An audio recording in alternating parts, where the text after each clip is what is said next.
Game of the Year lists tend to be dominated by big AAA titles. And by big, I mean endless.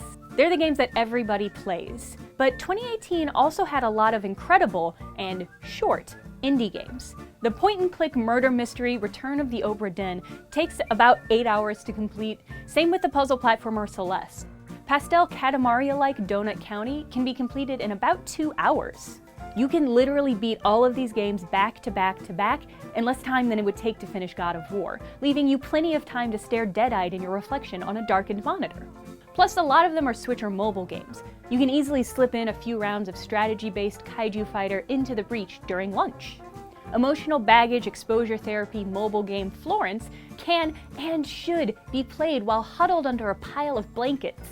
And it only takes about 45 minutes depending on how long you stop to cry. 'Cause you're gonna cry.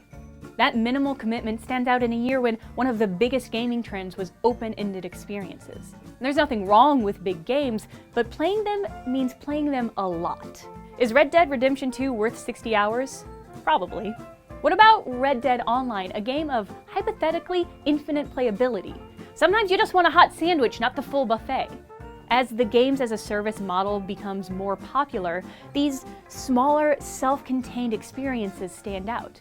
These experiences play the same today as they will next year or the year after, which can't be said for a lot of modern games. The No Man's Sky of 2018 is a far different experience than the No Man's Sky of 2016.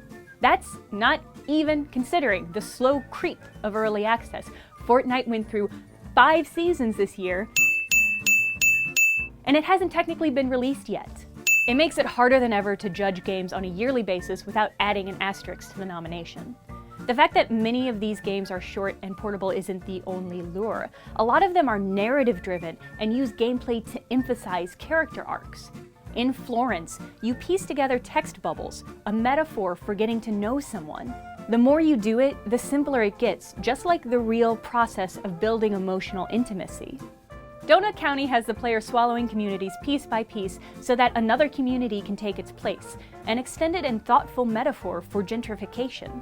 And Celeste is a practice in anxiety both in the plot and in the gameplay because good God almighty is it difficult. But it's not hard for the sake of being hard. It's hard because that's what Madeline's character arc calls for. The core design of all of these games isn't about extending the lifespan, so the story can simply be the story without having to justify detours or side quests. These games have an intimacy that larger games simply can't manage.